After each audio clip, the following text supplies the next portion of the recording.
चाय, पुरानी डायरी और एक भूली हुई बारिश। यह कहानी किसी बड़े मंडप या भारी भरकम साजो सामान की नहीं है, बल्कि एक ऐसे समझौते की है जो दो जिद्दी लोगों के बीच बिना किसी योजना के हो गई थी। कबीर एक रिस्टोरर था, यानी पुरानी दीमक लगी किताबों और कागजों को वापस नया जैसा बनाने का कारीगर। और मीरा एक ऐसी लेखिका थी जो सिर्फ पेन और कागज पर ही लिखती थी।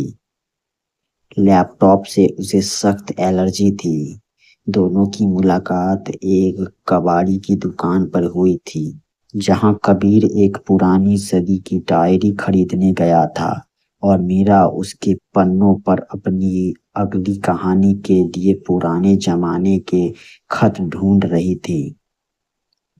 बातें बढ़ी, चाय के कप खाली हुए और देखते देखते दोनों एक दूसरे की आदत बन गए।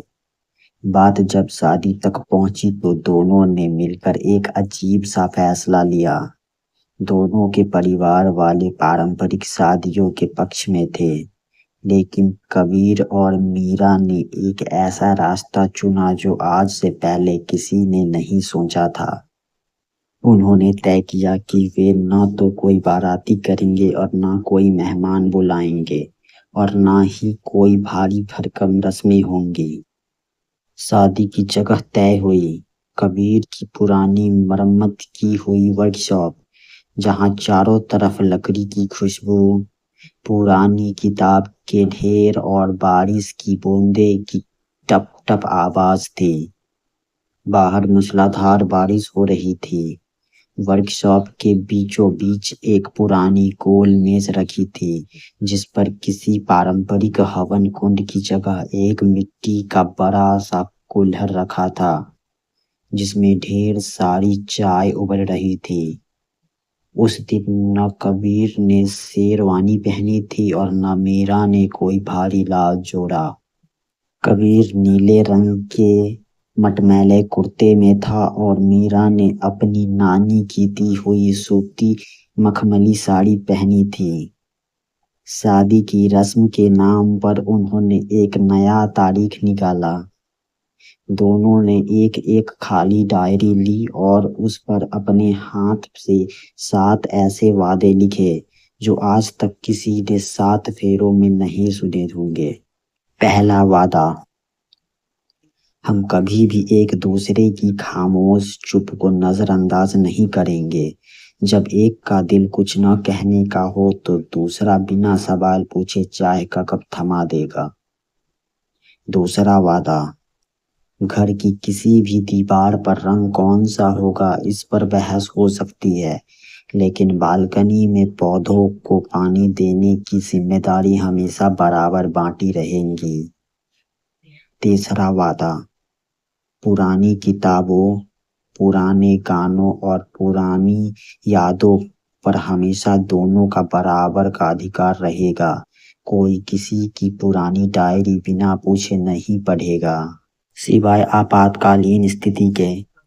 चौथा वादा, अगर कभी किसी बात पर झगड़ा इतना बढ़ जाए कि रात भर बात न हो, तो सुबह की पहली चाय वही बनाएगा जिसकी गलती ज्यादा बड़ी होगी और फैसला न्यूट्रल दोस्त करेंगे।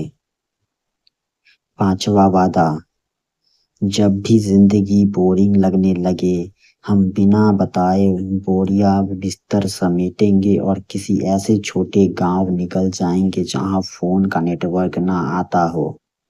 छठा वादा, उम्र के साथ चाहे बाल सफेद हो या याददाश्त कमजोर, हम एक दूसरे के पुराने किस्से ऐसे सुनाएंगे जैसे पहली बार सुन रहे हो।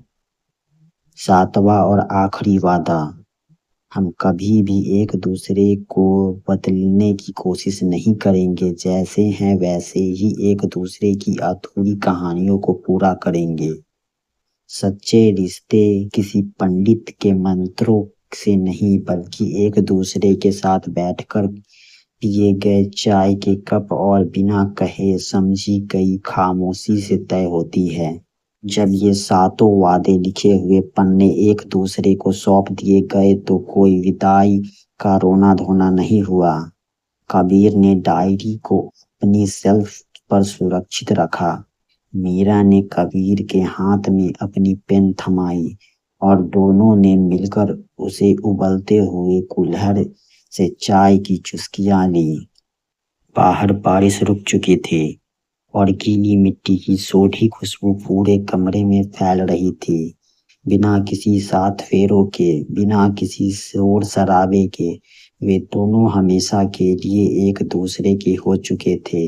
एक ऐसी कहानी के साथ जो बिल्कुल हाथ की लिखी हुई और अनोखी थी। Thanks for watching.